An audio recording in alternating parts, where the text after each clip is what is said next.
Shalom. Call Halal Yahweh, Bahashim Yahweh Shai, and double honors to the apostles, the elders, GMS, who rule well, and Barakathon Al Yaki, that's out there on the four corners of the globe pushing the truth, and all sit truth is sincerity and strength of Yahweh Bahashim Yahweh Shai. This GMS Arkansas, stop and listen. Just trying to further the truth and keep watch, keep circumspect on what's going on. Last couple of weeks we've been seeing bombings in Istanbul, Jake's getting shot in the States. We've been seeing famines over Venezuela,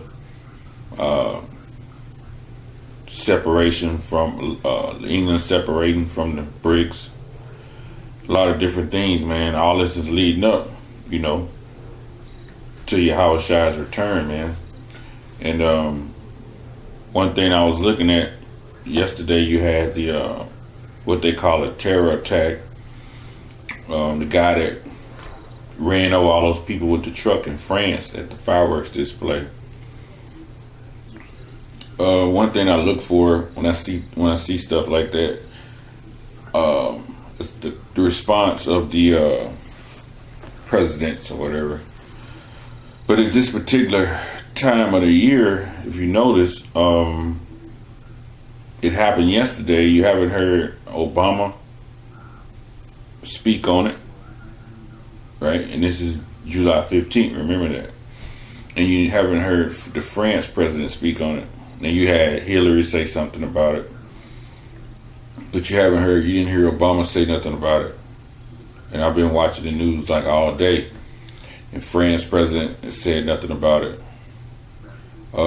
And the reason for that, you gotta remember, this is July 15th. What happens every year around July 15th to the last 2 weeks into August, these high leaders in these high positions, they go to the Bohemian Grove, right? So that's probably why you haven't heard Obama speak on it, right? And it happened yesterday, so he would have been spoke on it already. The France president, you haven't heard him speak on it.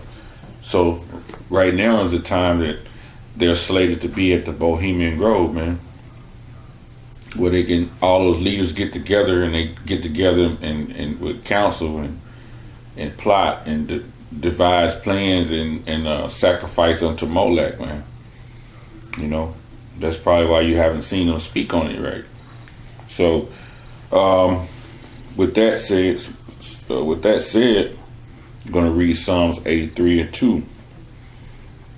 It says, "For lo, thine enemies make a tumult, and they that hate thee have lifted up the head." Right? So these wicked men, I look up that word, the enemies, tumult. It says to murmur, to growl, to roar, to cry aloud, to mourn, to rage, to make noise, to be loud, to move, to be troubled, to be in a uproar. So these wicked men, they're actually roaring out blasphemy against, the Heavenly Father. They're over there in the Bohemian Grove sacrificing unto Molech, the devil. And they actually blurting out these different curses. They're trying to put up curses against Israel, which the scripture tell you no enchantments against Israel. They're actually blurting out these different oaths. They're taking oaths or whatnot to do the deed and the works of Satan, man. That's what they're doing. And trying to threaten to slaughter the nation of Israel. It says, "For lo, thine enemy make a tumult, and they that hate thee have lifted up the head." They lifted up the head. They're haughty. They're proud. They're arrogant. They actually set their mouths against heaven. And these devils, man, they're devils, man. They don't spare none, man. They're over there right now planning on how they're gonna destroy the nation of Israel, man. It's doing the sacrifices to gain more power. They're over there trying to figure out how they're gonna destroy the nation of Israel. And it says, verse 3. Go back. Verse 3, it says, they have taken crafty counsel against thy people, consulted against thy hidden ones. Now, counsel means counsel, assembly, counsel of familiar conversations, right? Assembly, company, secret counsel, right? The Bohemian Grove was a secret council, right? Where they're getting together, because can't know just anybody go there. You know, you will be checked before you can't get on those grounds, man. And all these leaders that hold these secret councils, like I said, do secret oaths, man, sacrificing, burning kids and shit. And that's what they do.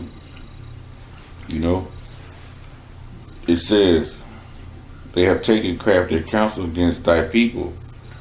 Thy people, their people is Israel.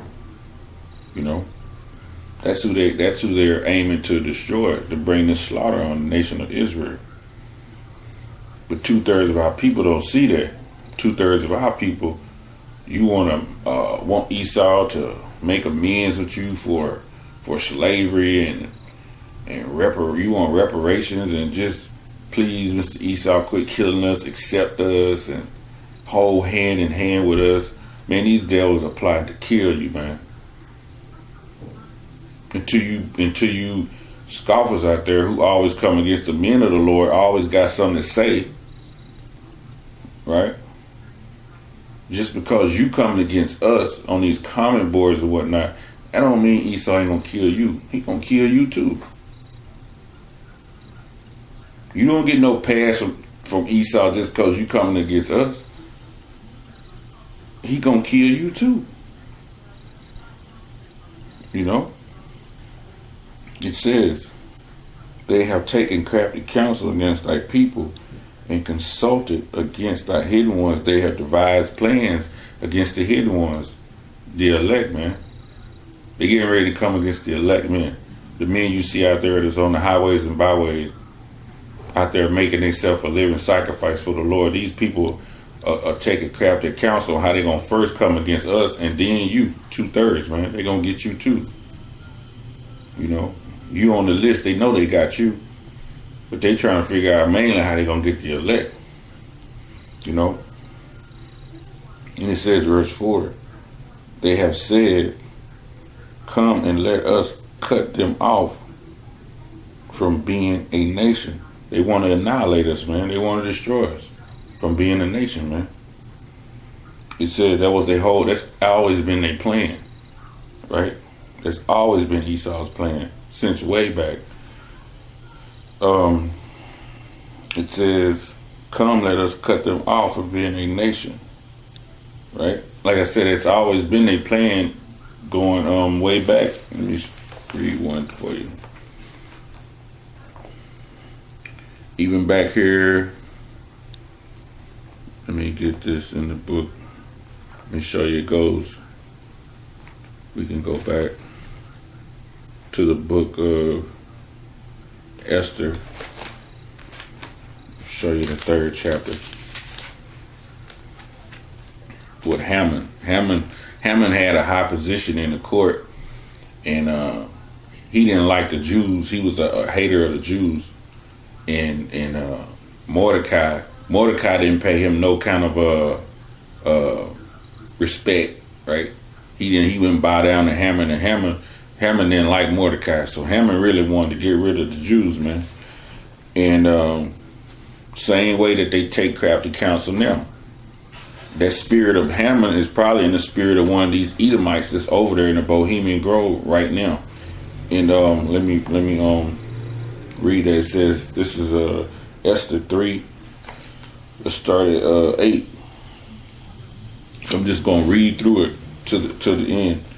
It says, and Haman said unto King Ahasuerus, there is a certain people scattered abroad and dispersed among the people of all the province. This was the Israelites, man. Pursuing what James 1:1. It says, all the providence of thy kingdom, and their laws are diverse from all people, meaning they were different from everybody else. Because our laws we're governed by Yahweh Ba'ashem Yahushua. And it says, diverse from all the people. Neither keep they the king's laws. See? Neither keep they the king's laws. We went by our king is Yahweh. We kept his laws. It says, therefore, it is not for the king's profit, right, to suffer them, to basically let them remain there, right? Basically, he was like, hey, just get rid of these cats. It says, if it please the king, let it be written that they may be destroyed. And I will pay 10,000 talents of silver to the hands of those that have the charge of the business to bring it into the king's treasuries. And the king took his ring from his hand and gave it unto Haman, the son of Hammedatha, the Agagite, the Jews' enemy. So these was Edomites, man. And it says, and the king said unto Haman, the silver is given to thee, the people also to do with them as it seemed good to thee. So he could do anything. So he's going to just basically kill us. And it says, then, verse 12, then were the king's scribes called on the 13th day of the first month, and there was written according to all that Haman had commanded unto the king's lieutenants and to the governors that were over every province, and to the rulers, every people of every province, according to the writings thereof, and to every people after their language. In the name of the king Ahasuerus was it written and sealed with the king's ring. Right? And it says, and the letters were sent by the post into all the king's provinces to destroy, to kill, and to cause to perish. Meaning what? Annihilate. Just like going back, cut off means annihilate. So they wanted to annihilate us, man. It says to destroy, to kill, and to cause to perish all Jews, both young and old, little children and women. Sounds like Ezekiel 9:4, don't it? In one day, even upon the 13th day of the 12th month, which is the month Adar, and to take the spoil of them for a prey. The copy of the writing for the commandment to be given to every province was published unto all people, that they should be ready against that day. Verse 15, the post went out, being hastened by the king's commandment, on the decree was given in Shushan and the palace. And the king and Haman sat down to drink, but the city Shushan was perplexed. It was in confusion, man. So Haman wanted to destroy us, cut us off from being a nation. He was an Edomite. Same way when you read Psalms 83.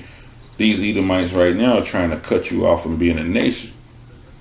So you jakes out there that's coming against the men of the Lord, they're coming against the men of the Lord, he ain't giving you no pass.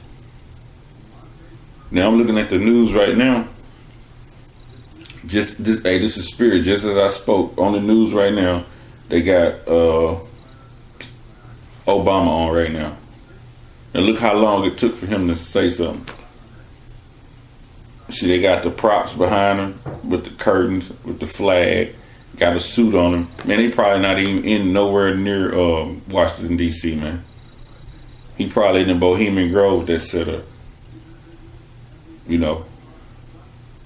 Because they can make it look like he at the Oval Office, man.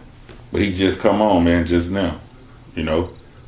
So, hey, it's the spirit.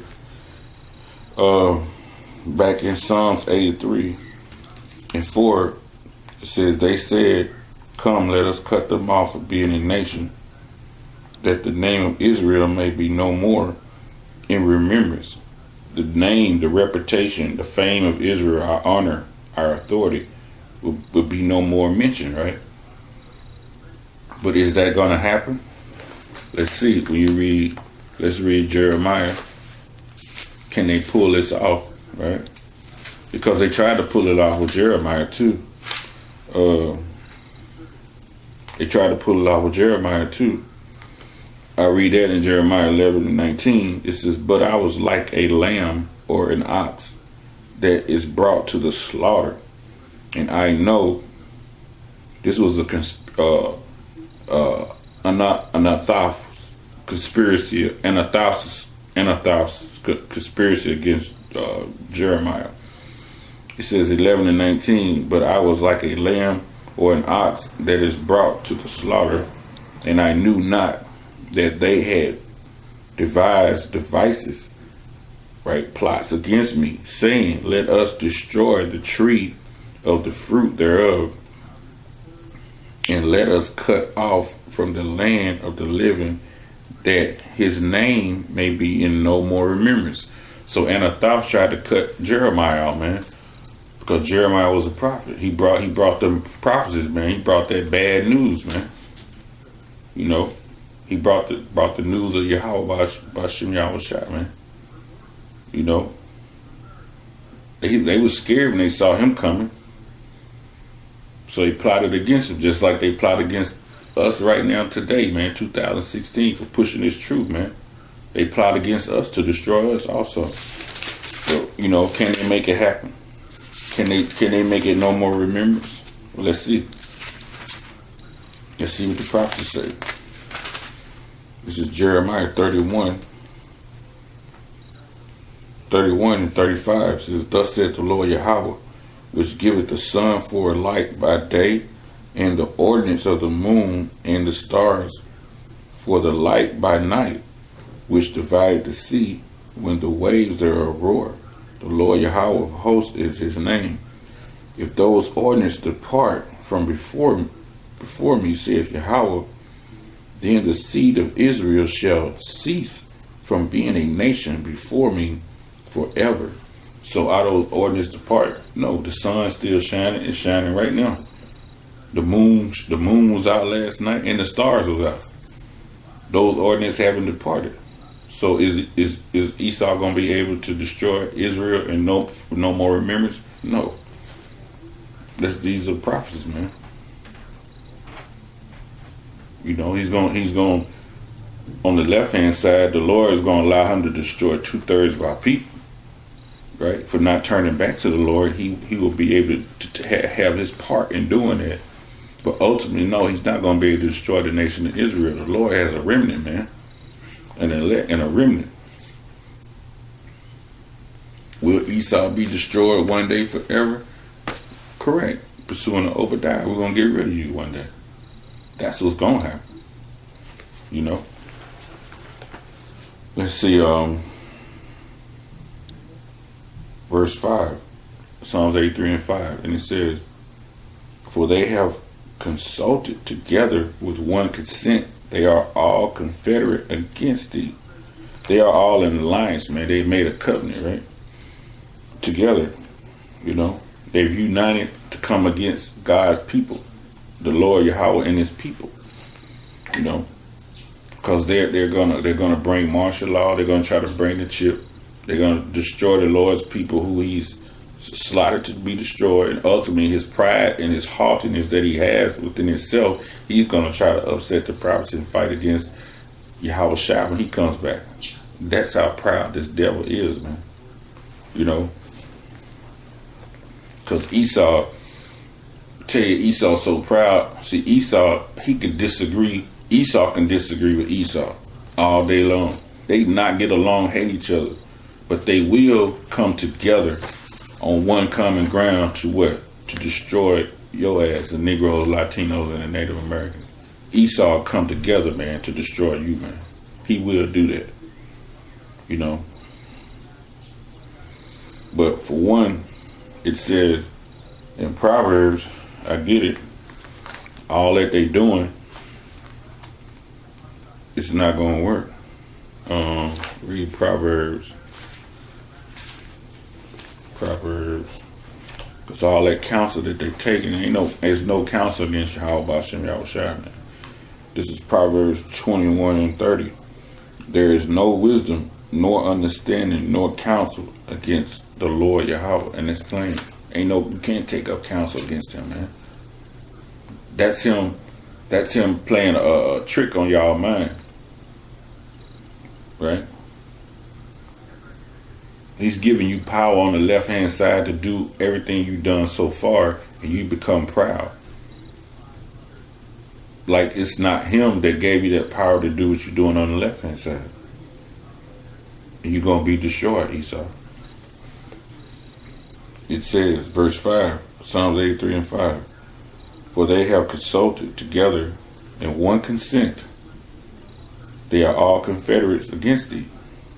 The tabernacles of Edom, so-called white man, Ishmaelites, so-called Arabs, Moab, so-called Chinese, and the Hagarenes, who are the Arabians, which Hagar was Ishmael's mother. Verse 7, Gabal. Gabal is it's like a border, a seaport in Phoenicia, right? And also, as you read on into it, it's like land in Idumea. It says, and Ammon, which is the Japanese, and Amalek, who are so-called these fake Jews, man, the Amalekites. So these so-called Jews, man, they come from Esau also, and the Philistines, which are come from Mizraim, and in the inhabitants of Tyre, right, the Canaanites, Ashur, who are the Assyrians, also is joined with them that have hope in the children of Lot. They have made a strong arm with the children of Lot. So Esau and all these other countries right now, all these other leaders from these different countries, man, right now, they over there in east of San Francisco, about 80 or 90, 100 miles in the Bohemian Grove, man. Sacrificing unto devils, man. Praying for these oaths, man. Praying for the slaughter of the nation of Israel, man. But like the scriptures say, ain't no wisdom, no understanding, no counsel against the Lord, nor his people. So, no, it's not going to work, Esau. There are no enchantments against Jacob. You will be destroyed. And with that, man, I'm going to end this lesson, man. Hope it was edifying to the brothers out there and the brothers coming in. I want to give all praise to Yahweh Hashem Yahushua, double honors to the apostles, the elders of GMS who rule well, and Barakathon all you Akim that's out there that's pushing this truth on the four corners of the globe and all truth, and sincerity, and strength of Yahweh Hashem Yahushua. This is GMS Arkansas. Just stop and listen. Shalom.